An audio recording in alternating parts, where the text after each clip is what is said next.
How's it going? Welcome back to Daily Endeavours for Tuesday the 12th of August. I'm Jackson. As always, there'll be timestamps in the description if you just want to look at one of these options and you just want to skip everything else. Or, you just want to fast forward, you know how it is. So this set, it's pretty good. 15 steals, everything here is like okay. I would prefer doing Conservatory, Ultimate, and Healing in PvP zones, but I honestly don't think there's anything wrong with these two options either. So I will start with these ones, and I'll just show you my method for doing these, because there's kind of a way you can... There's very little movement that you really need for this. The only thing is, like, maybe if you don't have enough gold to buy a Conservatory Furnishing, but there's a very cheap one you can get. So let me just cover the bases. I'll go through how to buy the furnishing, how to get a house for free, and then I'll just show you an easy way to get a little bit of gold in order to get this. So, but there, these two here, pretty damn easy, and yeah, these two here are pretty damn easy. So, firstly, you want a Conservatory Furnishing. The best one, I think, or the easiest and like most convenient one in the game, you want to come to Daggerfall here, Resi Line. The reason for this is this way shines really close and you unlock it by default, so you don't need to go adventuring for anything. So if you talk to Rosica here, she sells... Whoops, press the wrong button there. She sells a bunch of furnishings. The furnishings you want to look at is anything that in the second line it says Conservatory. So boulders and large rocks works, ferns work, plants work. So yeah, just get anything here. My advice though is just get something that's quite small. So this shrub here, I believe, is like one of the smallest items. Maybe this one too. So yeah, one of these things here. Just, yeah, maybe don't get the big fuck off boulders here, because these might not fit in the free houses that you can get. The other one's the fern plant. This is usually good too. So whichever one you choose, just go ahead and buy one of those. Now you need a house. So the house you can get right here if you take your character just across the road from Rosica. So I'll show you the NPC that you're looking for. So normally this NPC will be here. This is Philan Demarie. So all you have to do to complete this quest to get your free house is literally just talk to her. That's it. You get a little bit of gold, which you could spend on that furnishing as well. But yeah, I'll just show you real quick the two ways I would go, just making sure you've like got a way to get a little bit of gold. Firstly, just make sure in gameplay you set or auto loot stolen items to off, just in case, unless you really know what you're doing, because otherwise you could accidentally steal stuff in front of someone. So these barrels in here, just check these for stuff like this, green or like white quality stuff to sell. A few of these is all you really need, and then you'll have enough gold in order to get yourself a furnishing. So yeah, there's a 48 gold item there. There's a crate up here. Yeah, there's 40 gold item there. Look at the crate over here. Oh, we got a 251. Sometimes you get these. It's quite rare. But yeah, those are really good too. The other way to get yourself a little bit of gold easily is come to White Gold Tower here. It doesn't matter who you come in on. Don't worry about the actual fighting. You're not fighting anything. You're just heading to a certain room. So when you first enter the dungeon, ignore the NPCs, just turn right here, go through the tunnel. You'll see this menacing looking door. Just head inside. And now, if you look at these round tables here, you'll see some gold on them. So just take the coins, or they'll say coins. So just take this stuff, that, and that. And that's about 50 gold. So you can get anywhere between like 50 to like 80-ish gold. Just depends, because sometimes these containers spawn, sometimes they don't. It's just weird nature of containers in this game. So when you've found all the gold items that you can get, now we just leave. So just go out the front door from where you came in. And if you need more gold than that, all you have to do now is just head back in, because what this does is resets the dungeon, and all the gold on those tables will actually come back. So you can just do that again, and that'll be like easily over 100 gold. Alright, so once you got your hands on a Conservatory Furnishing and a free house, the free houses that you get, what you got to do in the map tab, you go to houses here. In collected, you'll see the houses that you have unlocked. So as soon as you've done the quest for Philan Demarie, one of these will show up as collected. So the one that comes up will be dependent on your alliance that you did the quest on. So Ebonheart Pact characters, you get Ebony Flask, Rosy Lion for Daggerfall, and then Mara's Kiss for Ordinary Dominion. Now my opinion here, do this on all three alliance characters, just so you get all three houses, because they are all like pretty handy to have in like for various things. But yeah, I'm just gonna, as an example here, I'm just gonna travel to Rosie Line. So you just left click, travel inside, and then just confirm. Your character will travel, and then you'll get inside the house.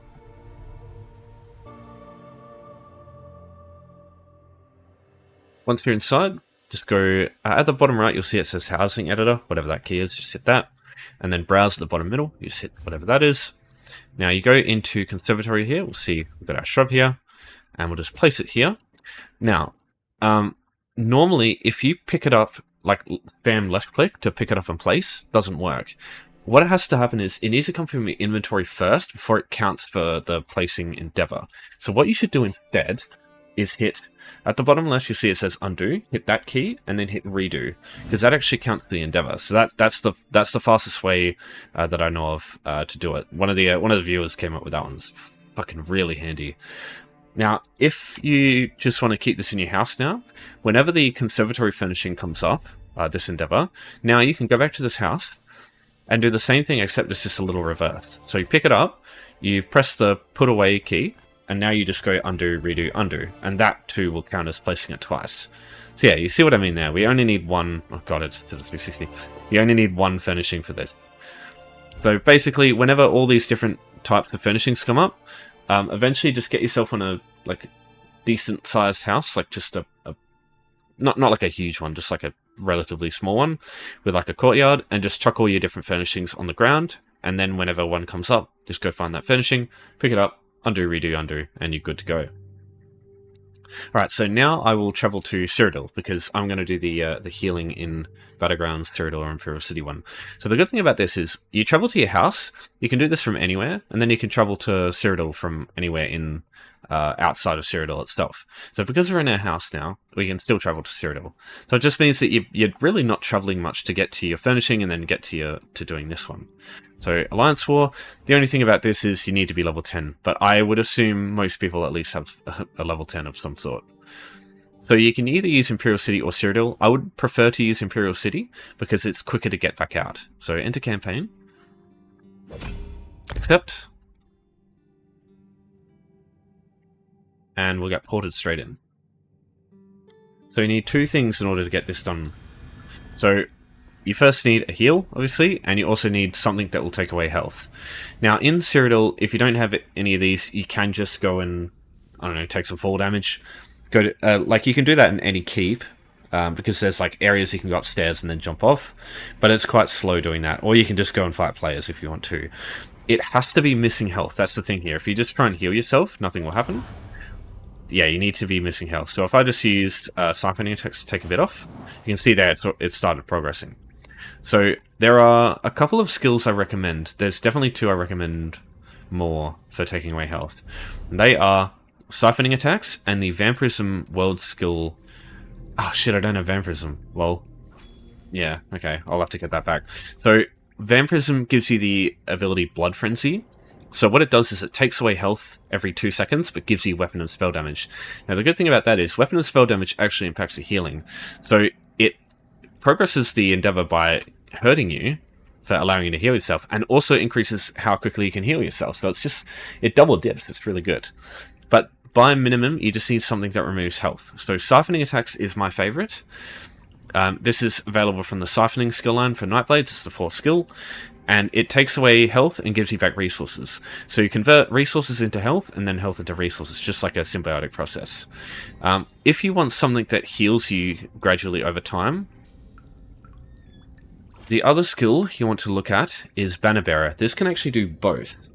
So, firstly, Immobilize. If you've managed to get this focus script, what Immobilize does with Banner Bearer is causes it to cost health every 2 seconds. So it does the same thing. You also get stamina back. Now, on the other hand, you can also get Sage's Remedy, which makes it heal for 800 health every 2 seconds. So you can have these both active and be healing and dealing damage to yourself at the same time all the time. So you don't even need to like do anything yourself. You can just activate both of these. You can just activate this one skill and it does everything for you. Sage's Remedy is easy to get, but Immobilize is a pain. You need to do major skill quests the daily major skill quests to do them, or the rewards of the worthy. That's another pretty easy way to get it. And then, yeah, Sage's Remedy, you basically need this, and then, yeah, anything here is fine. If I were to choose, I'd probably go Savagery and Prophecy, just for more crit chance to get more critical healings, or Courage as well. It's pretty good. Yeah, this is the place where it's kind of the most annoying to get these ones, because, yeah, like, Imperial, Daily Undaunted quests are fucking annoying to do. Anyway, so I'll just show you here. All I've got for now is just Siphoning Strikes, but I'll just show you how to do it. So, just take away your health a bit with Siphoning Strikes.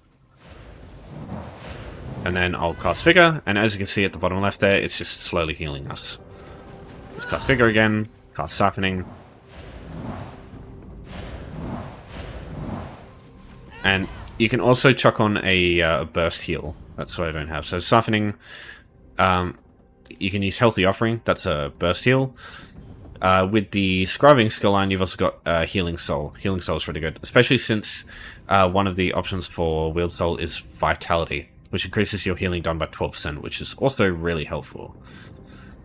So yeah, I'll go Figure, spam Siphoning, and then Burst Heal, Siphoning, Burst Heal. So yeah, you get the picture. Just do that for a while, that'll be all you need. And then when you're ready to leave, just look for this circular icon here, and then that will take you back out to where you came in from. So in this case, we go back to Glenumbra. Moving on to ultimates, this one's also really easy to do if you have an ultimate with a cast time, if you have a sorcerer, or if you have a little bit leveled warden. So you need ultimates that have a cast time. So if you look at your ultimate, just make sure it says cast time. Dawnbreaker, for example, has a cast time of 0.4 seconds. And the reason you want to look at this is if you cast a ultimate with a cast time and then immediately block, you can cancel it. So what that allows you to do is cast it twice in rapid succession. Now, I fucked that one up, but yeah, if you just cast it and you block almost immediately afterwards, it will refund the ultimate cost and allow you to recast it. And you can do that over and over, but it actually still counts for casting your ultimate.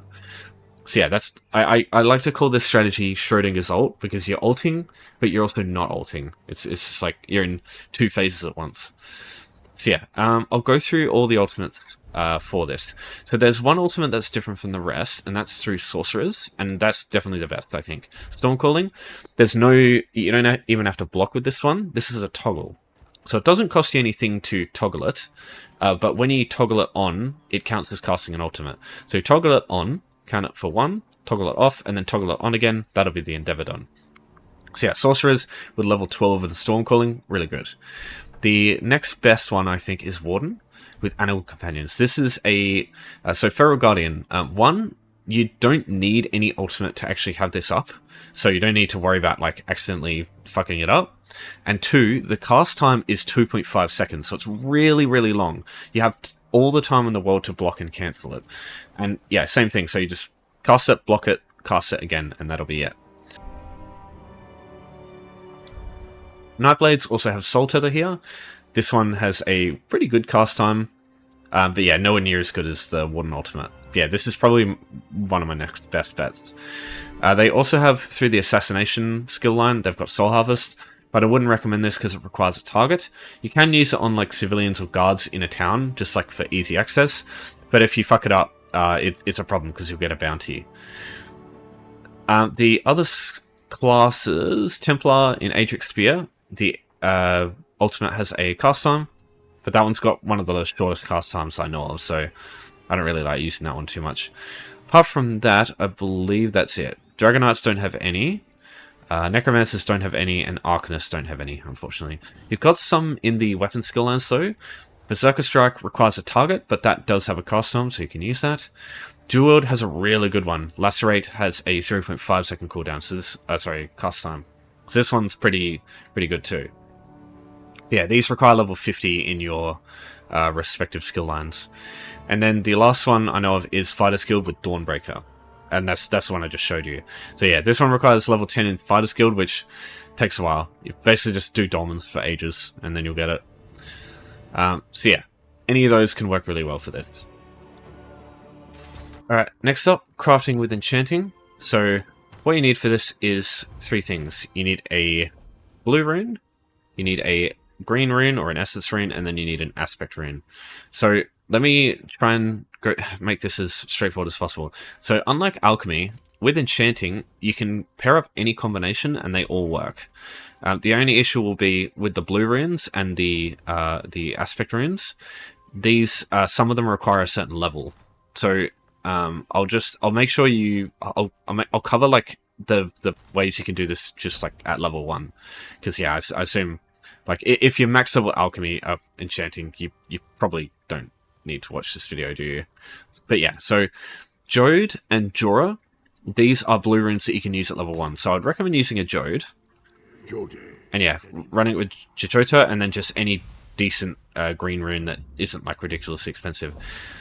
So blue runes, if you talk to any enchanter in the game, for example this one here, they sell you every single blue rune in the game. And Jode and Jorah are right here. These are the ones you can use at level 1. As soon as you create a character, you are able to use these runes in enchanting for crafting. So normally, for some reason, they're more expensive than they are here on guild stores. So I only recommend getting these here, not bothering with guild stores. Obviously, you can go get some rune stones as well to do this. But yeah, that might take some time running around looking for them. But, you know, the weekly is harvesting from the world, and, you know, the God Pursuit does have harvesting from the world as well. So, yeah, it's not the worst option in the world. I suppose you can also deconstruct glyphs as well. But the blue runes here they'd be high level, so you wouldn't be able to use those. And they're very expensive to decon. As for the the aspect ones, Jojota is the only one I would recommend you use, because you can get these in guild stores for so fucking cheap. So, Jojota. The reason I suggest Jojota over Tar is actually used in Writs, whereas Jojota isn't. So this is kind of the lowest value one, in my opinion, because Writs can give you Kutas, which you always want to be able to do those. So yeah, use Jojota in any case. 4 gold a piece is pretty good. I would definitely not spend 20 gold on each. That's ridiculous. Right now, I think you'll struggle to find Jojota as much as you normally would. The reason for that is, I imagine oh wow, yeah, okay, never mind. So, a lot of people are going through and buying a shit ton of runes, probably to do the Golden Pursuit for crafting with enchanting and then deconstructing with enchanting, especially this one, because yeah, you need 50. So yeah, I imagine some people will just be buying shit tons of runes right now. So instead, you can try going out and finding runestones. I'll just show you an example of that. Just, you know, cover the basis how it is. Right, so if you want to look for runes yourself, be on the lookout for these. These are the things that hold runestones. So yeah, we got a Tar and a Kuoko. So we could have used, we could use both of those and craft a rune. You just need to go buy a blue one from any enchanter. So yeah, basically just do that a bunch of times. The only issue will be, if you do this on a high-level character with low enchanting, what will happen is you might get the high-level runes that you can't use for the blue ones, because yeah, if you're level 160, you might get like Rapora and Itade, and you just can't use those at level 1. So just be aware of that. But you'll still get some of the stuff that you get will still be to your level. So yeah, you should be able to use it. And then sometimes you'll also get ones here that you can't use. So yeah, you might just have to make sure you go through and get multiple, like more runes or more rune stones that you think than you think you'll need, or that you'll. I don't know how to explain this very well. Fucking hell. You'll need to likely need to collect more runestones than 4, just for the sake of that. Oh yeah, the last thing is hirelings. So what enchanter hirelings do is in your mail every now and then you'll get a bunch of runes. This can be really helpful too, because this is kind of like a passive way, just over time, to get your runestones in order to do this. Oh, sorry, just your regular runes. So, unfortunately, like you'll only get like a couple each day. So if you want to do this like right now, it might not be a very practical option. But just for down the road, using this to get a bunch of runes to use whenever these come up is really good. So what I would do is just like have this hireling, but maybe on like a alt, like another character, just create them just to hold on to runes that you need to use, and then whenever this endeavor comes up, just jump on them and just craft a couple of runes and just leave it there. That's personally what I would do if you're still like getting into the whole shaboodle of ESO and the fucking nightmare that is inventory management. Chitinous Foes. So my personal option here, I usually just go Dreg. They're not listed here, but Dreg actually work as Chitinous Foes. They're pretty tanky, but you can find a lot of these in Vivek's Antlers, and you can also find them in Dregside as well. Now you can find a lot of these in Fungal Grotto 1, but I honestly don't think it's worth the effort of doing that, when you can just kill a bunch of Dregs here instead. Alright, so this is Vivek's Antlers in Stonefalls, near the middle. Now, this is one of the reasons why having an EP character get that free house is really good, because this will take you pretty close to Vivek's Antlers. If you don't have this house, though, you can either use Ebonheart Chateau or this house through home tours. If you just go browse homes, so we just go Ebonheart Chateau, it's fucking right there, idiot. So just travel to one of these, doesn't matter which one, just go out the front door. You rock up here, you just travel a little bit west, get this way shine, and now you've got easy access to Vivek's Antlers. The other option is in Stormhaven. It's called Dregside, funnily enough. So this area over here also has a bunch of dregs, and the area over here also has a bunch of dregs. The Dreg Waters, this is a boss, like a world boss it's a dreg, and it has a ton of like little mini dregs that you can kill, and they're much weaker than all the other dregs. But yeah, usually that boss is dead. Usually, like every time I go there. So, but yeah, there's tons of dregs out here too that you can kill. So that works really well too. If you have the Somerset DLC, you know, ESO for us. I say that every time. ESO Plus free trial is going to end soon. So if you don't have Somerset, you won't be able to use this for long. Try not to spoil anything. There are Chitinous creatures here called Yagra. The Abyssal Geezers spawn shit tons of them. So if you want to kill a bunch of Yagra real quick, you can use that. Also, you've got the mud crabs, the coral mud crabs as well around around Somerset and around the beaches in various areas. But I just find, they're also in the beaches in Oridon as well, in the south side, all along here. But I find they're usually in groups of like 1 or 2, and usually I go through and like most of them are dead. So yeah. The other option for dungeons, with dungeons you can go in, and if you're not in a group, nobody else can like go in and kill the ones that are in your instance. So it means that you don't have to wait for shit to respawn. If these places are like ridiculously busy, you can do this. I'd still recommend just Vivek's Antlers, but if you beat the first boss, the Goblin King or Goblin Chief, after that there will be mud crabs and dregs galore fucking everywhere. So yeah, basically you set it as soon as you defeat the first main boss. And yeah, access to here, you can kind of go the same way as you went with Vivek's Antlers, or you can use Craig and Home over here, which will, through home tours, which will get you pretty close. So you just come up this road here. Just mind the Ashlanders over here, they can be a bit painful. But yeah, you can just go to Fungal Grotto from there.